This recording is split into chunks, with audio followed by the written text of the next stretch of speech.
Video में हम कक्षा 6 के बच्चों की गणित की अभ्यास कार्यपुस्तिका सीखे गणित के इकाई 10 लघुत्तम समापवर्त एवं महत्तम समापवर्तक के अभ्यास के प्रश्नों को हल करेंगे। यहाँ पहला प्रश्न दिया है, कह रहा निम्न में से कौन सा कथन सत्य अथवा असत्य है। पहला दिया इसमें किसी संख्या का प्रत्येक अपवर्तक उस संख्या का एक पूर्ण विभाज्य है, तो ये कथन असत्य है, क्योंकि किसी संख्या का प्रत्येक अपवर्तक उस संख्या का एक पूर्ण विभाजक होता है, ना कि विभाज्य होता है, इसलिए कथन गलत है। फिर दूसरा कह रहा है एक प्रत्येक संख्या का अपवर्तक है, ये सत्य है। फिर तीसरा कह रहा प्रत्येक संख्या स्वयं का अपवर्तक होती है, ये भी सत्य है। प्रत्येक संख्या के अपवर्तकों की संख्या असीमित होती है, ये असत्य है। प्रत्येक संख्या के अपवर्तकों की संख्या जो है वो सीमित होती है, ना कि असीमित होती है, इसलिए ये कथन असत्य है। पांचवा कह रहा है किसी संख्या का प्रत्येक अपवर्त उस संख्या से बड़ा या उसके बराबर होता है, ये कथन भी सत्य है। अगला कह रहा है किसी संख्या के अपवर्तों की संख्या सीमित होती है, ये कथन भी असत्य है। अगला अपवर्त को गुणज भी कहते हैं, ये सत्य है। फिर अगला कह रहा है किसी संख्या में प्राकृतिक संख्याओं 1, 2, 3, 4 अथवा किसी भी संख्या से गुणा करने पर उस संख्या के विभिन्न अपवर्त प्राप्त होते हैं, ये भी सत्य है। अगला कह रहा है अभाज्य संख्या केवल एक और स्वयं से पूरी विभाजित होती है, ये भी सत्य है। फिर 2, 3, 5, 7, 11 अभाज्य संख्याएं हैं, ये भी सत्य है।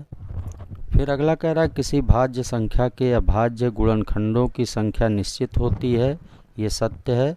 एक ना तो भाज्य है और ना अभाज्य है, ये भी सत्य है।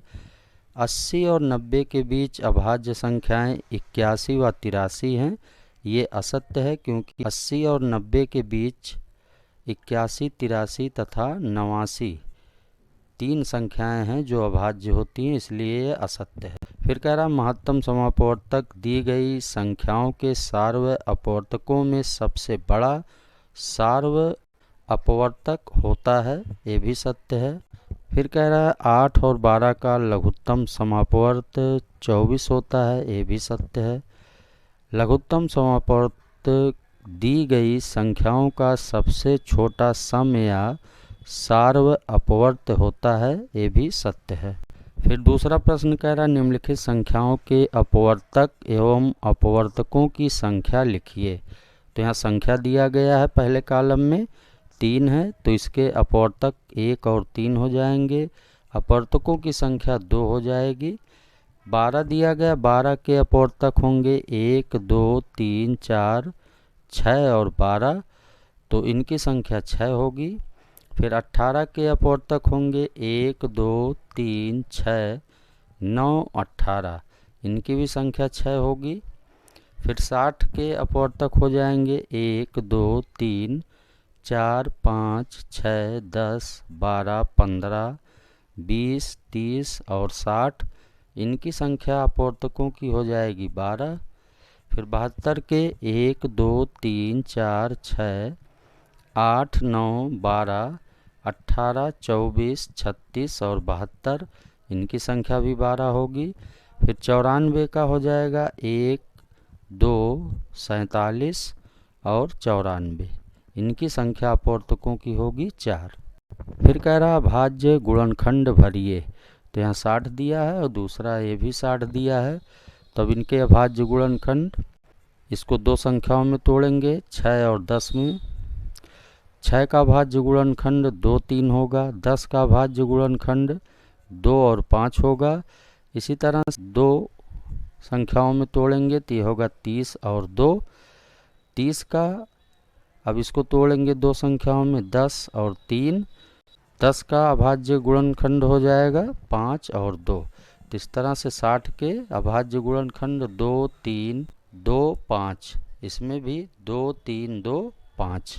फिर प्रश्न 4 कह रहा महत्तम समापवर्तक ज्ञात कीजिए।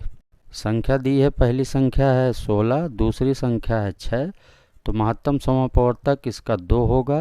फिर 18 है पहली संख्या, 12 है दूसरी संख्या, तो इसका महत्तम समापवर्तक ये 6 हो जाएगा।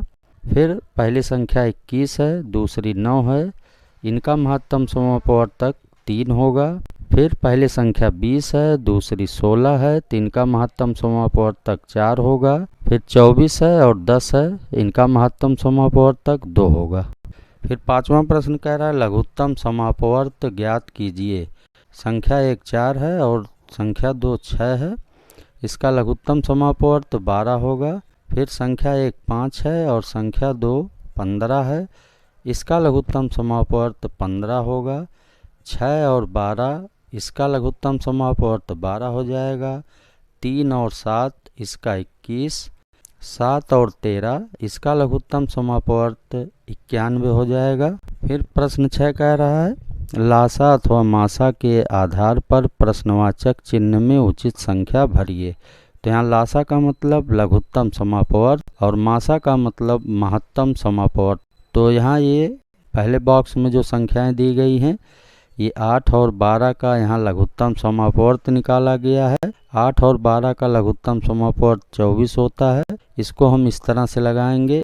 8 और 12 का हम पहले अभाज्य गुणनखंड करेंगे, तो ये हो जाएगा 2 गुणे 2 गुणे 2 गुणे 3। तो 2 दूना 4, दूना 8, 3 24। तो 8 और 12 का लघुत्तम समापवर्त लासा ये 24 हो गया। इसी तरह से 11 और 7 का 77 हुआ। 25 और 20 का हमें निकालना है कि लासा कितना होगा। तो हम 25 और 20 का लासा ज्ञात करेंगे। तो पहले हम 25 और 20 का अभाज्य गुणनखंड करेंगे, तो ये हो जाएगा 5 गुणे 5 गुणे 2 गुणे 2। सबको आपस में गुणा कर लेंगे तो ये 100 हो जाएगा। तो यहाँ खाली स्थान पे प्रश्नवाचक चिन्ह के स्थान पे 100 हो जाएगा। फिर अब अगले बॉक्स में दिया है 6 2 8, तो यहाँ पे महत्तम समापवर्तक ज्ञात किया है 6 और 8 का। 6 और 8 का महत्तम समापवर्तक 2 होगा। तो इसके लिए पहले 6 का अभाज्य गुणनखंड करेंगे, फिर 8 का अभाज्य गुणनखंड करेंगे। अब इन दोनों में जो उभयनिष्ठ है वही तो मासा होगा। तो 2 गुणे 3 और इसमें 2 गुणे 2 गुणे 2, इसमें 2 जो है ये उभयनिष्ठ है, इसलिए 6 और 8 का मासा हो जाएगा 2। इसी तरह से 30 और 36 का निकाल लेंगे। तो पहले 30 का अभाज्य गुणनखंड करेंगे, तो ये होगा 2 गुणे 3 गुणे 5। 36 का करेंगे तो 2 गुणे 2 गुणे 3 गुणे 3। तो इनमें जो है उभयनिष्ठ संख्याएं 2 और ये 3 हो जाएंगी। तो 2 3 का गुणा करेंगे 6 होगा। तो यहाँ पे मासा जो है इसका 6 आ जाएगा 30 और 36 का। फिर यहाँ पे हमें अब 35 और 40 का निकालना है। तो 35 का पहले अभाज्य गुणनखंड करेंगे, तो ये होगा 5 गुणे 7। 40 का करेंगे तो ये होगा 2 गुणे 4 गुणे 5। 4 को हम 2 गुणे 2 भी लिख सकते हैं। तो अब इसमें जो है उभयनिष्ठ संख्या 5 है, इसलिए 35 और 40 का मासा 5 हो जाएगा। यहाँ प्रश्नवाचक चिन्ह के स्थान पे 5 भरेंगे।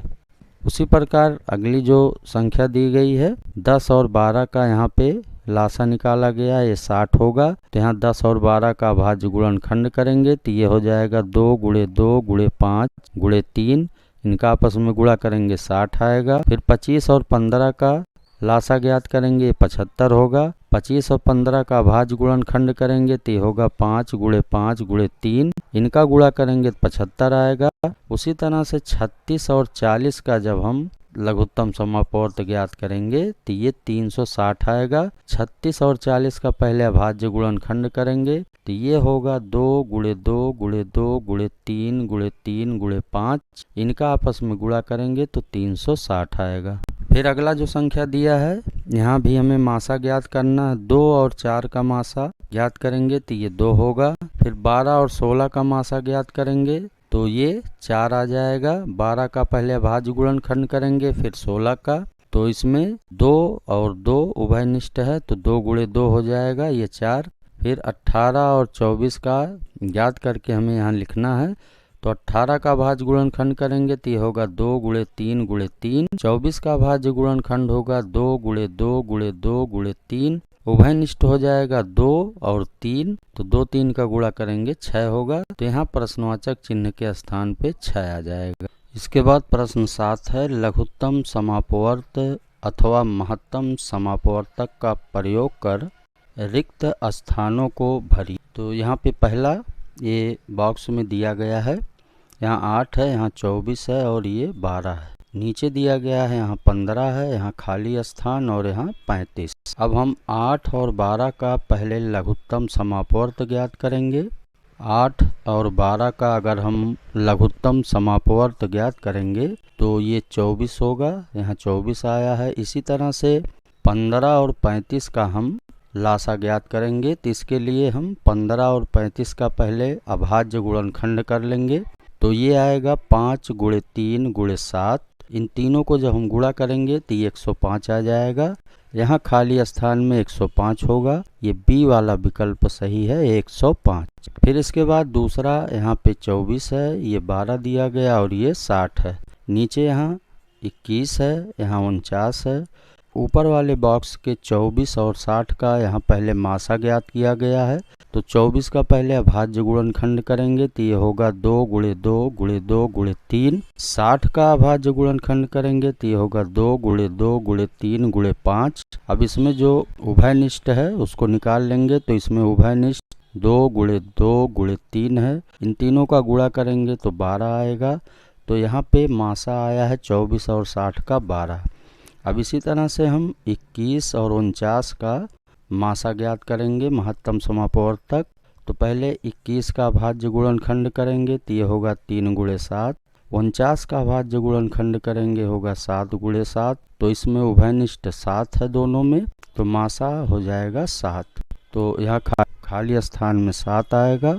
तीसरा वाला विकल्प सही है सी। फिर इसके बाद यहाँ 15 और 25 का मासा ज्ञात किया गया है, ये आया है 5। इसके लिए पहले 15 का अभाज्य गुणनखंड करेंगे, ये होगा 3 × 5। फिर 25 का करेंगे तो ये होगा 5 × 5, मासा हो जाएगा 5। उसी तरह से 12 और 18 का मासा ज्ञात करेंगे, ये 6 आएगा। इसके लिए 12 का पहले अभाज्य गुणनखंड करेंगे तो ये होगा 2 × 2 × 3। फिर 18 का अभाज्य गुणनखंड ये हो जाएगा 2 × 3 × 3। इसमें उभयनिष्ठ हो जाएगा 2 और 3, मासा हो जाएगा 6। बी वाला विकल्प सही, यहाँ 6 भरेंगे। फिर इसके बाद अगला जो प्रश्न है यहाँ पे 7, 3 और 21 का लासा, यहाँ 21 आया है। फिर 3, 5 और 8 का लासा, यहाँ 120 आया है। इसी तरह से 6, 8 और 10 का लासा 120 आएगा। इसके लिए हम पहले 6, 8 और 10 का अभाज्य गुणनखंड करेंगे, तो ये आ जाएगा 2 × 2 × 3 × 2 × 5। इनका गुणा करेंगे तो ये 120 आ जाएगा। तो डी वाला विकल्प सही है, 120। फिर प्रश्न 8 कह रहा है 64, 34, 42 और 72 के अभाज्य गुणनखंड करिए। तो 64 का अभाज्य गुणनखंड ये हो जाएगा 2 × 2 × 2 × 2 × 2 × 2। 34 का हो जाएगा 2 × 17। 42 का होगा 2 × 3 × 7। 72 का होगा 2 × 2 × 2 × 3 × 3। फिर प्रश्न 9 कह रहा महत्तम समापवर्तक उदाहरण अनुसार ज्ञात कीजिए। तो यहाँ पे 144, 180 और 108 का मासा ज्ञात किया गया है। तो पहली विधि है, यहाँ पे 144 का अभाज्य गुणनखंड किया गया, फिर 108 का अभाज्य गुणनखंड किया गया, फिर 180 का अभाज्य गुणनखंड किया गया। अब इनमें उभयनिष्ठ गुणनखंड तो ये आया है 2 × 2 × 3 × 3। इनको जब गुणा करेंगे तो ये 36 आ जाएगा। इसी प्रकार से दूसरी जो विधि है ये भाग विधि है। 180 में 144 से पहले भाग किया गया तो एक बार जाएगा तो यहाँ 36 शेष बचेगा। फिर 36 से 144 में भाग देंगे, ये 4 बार जाएगा, पूरा पूरा कट गया। अब 36 से 108 इसमें भाग देंगे तो ये 3 बार जाएगा, पूरा पूरा कट जाएगा। तो जो संख्या तीनों संख्याओं को पूरा पूरा काट देगी वही संख्या जो मासा होगी, महत्तम समापवर्तक होगी। तो यहाँ पे 36 है, इसलिए मासा ये 36 हो जाएगा। फिर इसी तरह से दूसरा दिया है 12, 36, 144। तो इसके लिए पहली विधि 12 का भाज्य गुणनखंड करेंगे तो ये होगा 2 गुणे 2 गुणे 3। 36 का भाज्य गुणनखंड करेंगे तो ये होगा 2 गुणे 2 गुणे 3 गुणे 3। फिर 144 का ये हो जाएगा 2 गुणे 2 गुणे 2 गुणे 2 गुणे 3 गुणे 3। तो इनमें उभयनिष्ठ हो जाएगा 2 और फिर 2 और उसके बाद 3। तो ये हो जाएगा 2 गुणे 2 गुणे 3। तो ये इनका गुणा करेंगे, ये 12 आ जाएगा। तो मासा हो जाएगा 12। अब इसी प्रकार भाग 20 से इसको ज्ञात करेंगे। तो 144 में पहले 36 से भाग देंगे, 4 बार जाएगा, ये कट जाएगा पूरा पूरा। अब इसके बाद 36 में 12 से भाग करेंगे तो ये भी कट जाएगा। तो 12 जो है ये दोनों संख्याओं काट दे रही है, इसलिए मासा इसका हो जाएगा 12। फिर तीसरा है 8, 256 और 112। 8 का भाज्य गुणनखंड करेंगे 2 गुणे 2 गुणे 2। 256 का करेंगे तो ये होगा 2 गुणे 2 गुणे 2 गुणे 2 गुणे 2 गुणे 2 गुणे 2 गुणे 2। फिर 112 का ये होगा 2 गुणे 2 गुणे 2 गुणे 2 गुणे 7। उभयनिष्ठ हो जाएगा इसमें 2 गुणे 2 गुणे 2। तो इनको गुणा करेंगे तो ये 8 हो जाएगा। इसी तरह से भाग 20 से ज्ञात करेंगे। 112 से 256 में भाग देंगे, 2 बार जाएगा, 224 होगा। 256 में से 224 घटाएंगे, 32 आएगा। फिर 112 में 32 से भाग करेंगे, 3 बार जाएगा, 96 आएगा। 112 में से 96 घटाएंगे तो 16 बचेगा। अब 16 से 32 में भाग देंगे तो 16 दूना 32, ये कट जाएगा। अब 16 में 8 से भाग करेंगे तो ये 8 दूना 16। तो मासा हो जाएगा मासा बराबर 8। फिर 12, 15, 105 इसका मासा ज्ञात करेंगे। 12 का भाज्य गुणनखंड 2 गुणे 2 गुणे 3। 15 का भाज्य गुणनखंड 2 गुणे 5। 105 का 2 गुणे 5 गुणे 7। उभयनिष्ठ गुणनखंड ये हो जाएगा 3, यही इसका मासा हो गया। भाग विधि में हम 105 में 15 से भाग करेंगे तो 7 बार जाएगा, 15 7 105, ये कट गया। फिर 15 में 12 से भाग करेंगे, 1 बार जाएगा। तो 15 में से 12 घटाएंगे, 3 बचेगा। 3 से 12 में भाग करेंगे, 4 बार जाएगा, तो ये कट जाएगा, मासा हो जाएगा 3। फिर इसके बाद अगला है 9, 16 और 84। 9 का भाज्य गुणनखंड करेंगे तो 3 गुणे 3 होगा। 16 का करेंगे 2 गुणे 2 गुणे 2 गुणे 2। 84 का करेंगे 2 गुणे 2 गुणे 3 गुणे 7। उभयनिष्ठ गुणनखंड इसमें 1 है, इसलिए इसका मासा 1 होगा। अब भाग 20 से ज्ञात करेंगे। 16 से पहले 84 में भाग देंगे तो 16 पच्चे 80। 84 में से 80 घटाया हमने, 4 बचा। 16 में 4 से भाग दिया, 4 चौक 16, कट गया। 4 से 9 जो संख्या इसमें भाग करेंगे, 4 दूना 8, 1 बचा। 1 से 4 में भाग करेंगे, 1 चौक के 4, 1 कट गया, मासा आ गया 1। तो इस तरह से इस वीडियो में हमने प्रश्न 9 तक के प्रश्नों को हल किया। प्रश्न 10 से अगली वीडियो में हम हल करना सीखेंगे। तो इस वीडियो में बस इतना ही। धन्यवाद।